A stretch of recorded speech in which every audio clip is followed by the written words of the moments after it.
بسم اللہ الرحمن الرحیم۔ آج کا میرا ٹاپک ہے حیات النبی اور موجودہ دور کے مشہور دیوبندی عالم مولانا الیاس گھمن۔ وہ فرماتے ہیں کہ حضرت ابو بکر رضی اللہ عنہ سے غلطی ہوئی تھی کہ انہوں نے رسول اکرم صلی اللہ علیہ وسلم کی موت کی تصدیق کر دی۔ کتاب کا نام ہے زبدۃ الشمائل، پیج نمبر 267۔ فرماتے ہیں رسول اکرم صلی اللہ علیہ وسلم کی وفات حضرات صحابہ کے لیے بہت بڑا سانحہ تھا۔ انہیں سمجھ میں نہیں آ رہا تھا کہ کیا کریں۔ حضرت عثمان پر بھی ایسی دہشت طاری ہوئی کہ وہ زبان سے کچھ بول ہی نہیں سکتے تھے۔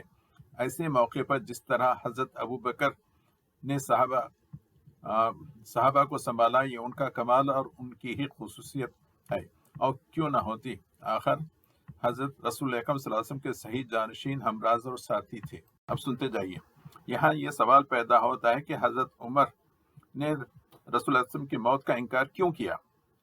اس کی بہترین توجہ جو راغب یعنی الیاس گھمن کے ذہن میں آتی ہے، جس میں حضرت عمر کی جلالت شان بھی ہے اور اہل سنت الجماعت کے عقیدے کی وضاحت بھی، وہ یہ کہ صحابہ کرام نے آپ صلی اللہ علیہ وسلم کے جسد مبارک اور آنکھوں کو دیکھا تو فرمایا کہ وفات ہو گئی، جبکہ حضرت عمر کی نگاہ حضور کے قلب اطہر یعنی دل پر تھی، جس میں حیات کے آثار تھے، اسی لیے فرمایا کہ آپ زندہ ہیں۔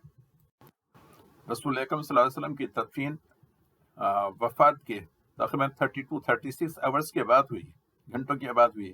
کوئی اس الیاس گھمن سے پوچھے کہ کیا اس دوران میں بھی آپ کے جسم میں حیات یا زندگی کے آثار تھے؟ اگر تھی تو پھر کیوں ان کو غسل جنازہ دیا گیا، نماز جنازہ پڑھی گئی اور ان کی تدفین عمل میں آئی؟ خدا کی لعنت ہو اس قسم کے مولویوں کو جو خود بھی گمراہ ہیں اور لوگوں کو گمراہ کرتے ہیں۔